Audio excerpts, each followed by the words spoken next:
Fried rice বানাবো। আমি সাদা তেল দিয়ে সবজিগুলো আগে ভেজে নেব।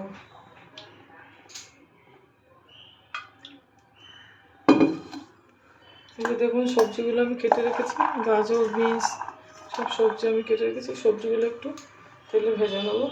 তার আগে আমি গরম মশলা এগুলো কিছু ফোড়ন দিয়ে দেবো।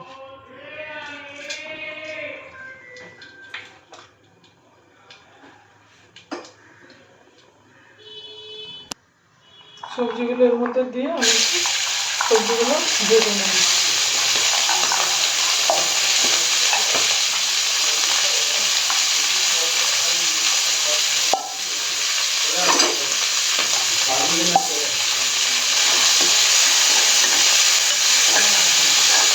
একটু হালকা হালকা ভাজা হয়ে গেলে এর মধ্যে কাজু কিশমিশ দিয়ে দেবো। দেখুন সবজিগুলো আমার হালকা হালকা ভাজা ভাজা হয়ে এসছে। এবার এর মধ্যে আমি একটু কাজু কিশমিশ দিয়ে দেবো। এর মধ্যে এবার আমি কাজু কিশমিশগুলো ওর মধ্যে দিয়ে দেবো।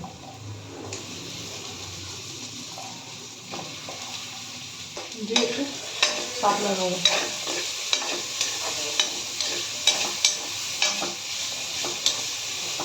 দেখুন আমার এইগুলো ভাজা হয়ে গেছে। এবার এইগুলো আমি ভাতের মধ্যে ঢেলে দেবো।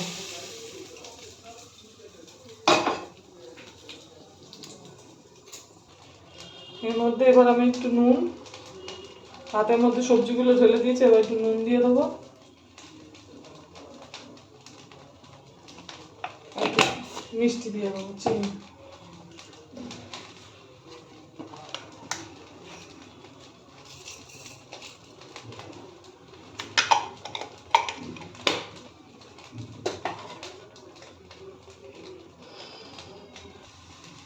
এর মধ্যে আমি একটু ঘি দেবো,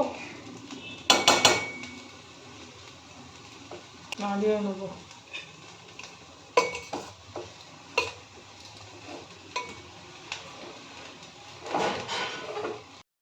দেখুন আমার ফ্রাইড রাইসটা রান্না হয়ে গেছে।